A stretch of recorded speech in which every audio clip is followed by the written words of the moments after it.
हम आप लोग को एक विवाह गीत सुनाती हूँ। मेरा विवाह गीत अच्छा लगे तो प्लीज सब्सक्राइब करें, लाइक करें और कमेंट करके बताएं मेरा विवाह गीत कैसा लगा।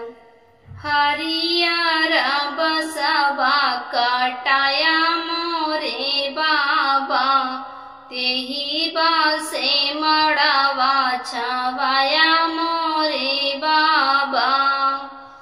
हरियर बसवा कटाया मोरे बाबा, तेही बासे मड़वा छवाया मोरे बाबा। ओही रे मड़उआ में दिया दाना कैला, दिया यापन कैला पराई रे ललनवा। अरे दिया दाना कैला पराई रे ललनवा।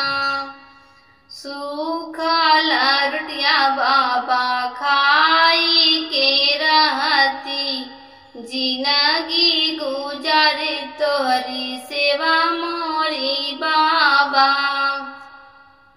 काहे मोरे बाबा हो छला हमसे कैला, कई दियला मोरा बियाह रे ललनवा।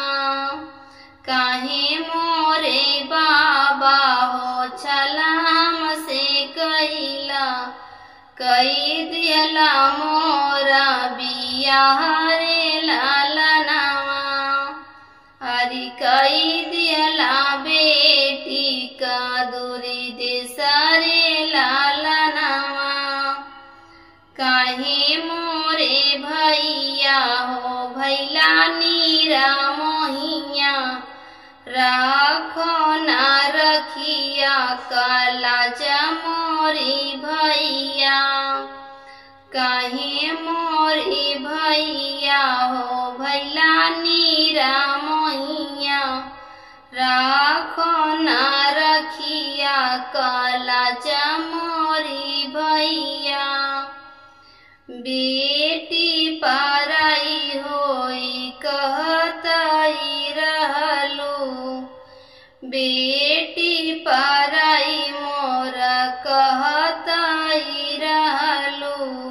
होई आज कई के दिखाऊ मोरी मैया।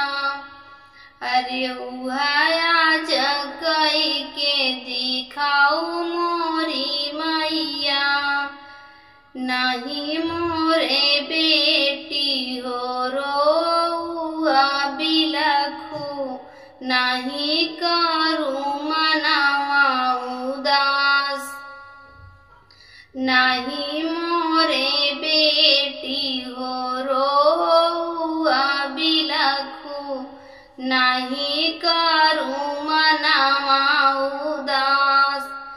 ई तो मोरी बेटी विधि का विधानावा, ई तो हउए रीति रिवाज। हरियर बसवा कटाया मोरे बाबा, तेही बासे मड़वा छवाया मोरे बाबा। ओही रे मड़उआ में धिया दाना कैला, हरे धिया यापन कैला पराई मोरे बाबा। अरे धिया दाना कैला पराई मोरे बाबा। मेरा विवाह गीत अच्छा लगा होगा तो प्लीज सब्सक्राइब करें, लाइक करें और कमेंट करके बताएं कैसा लगा।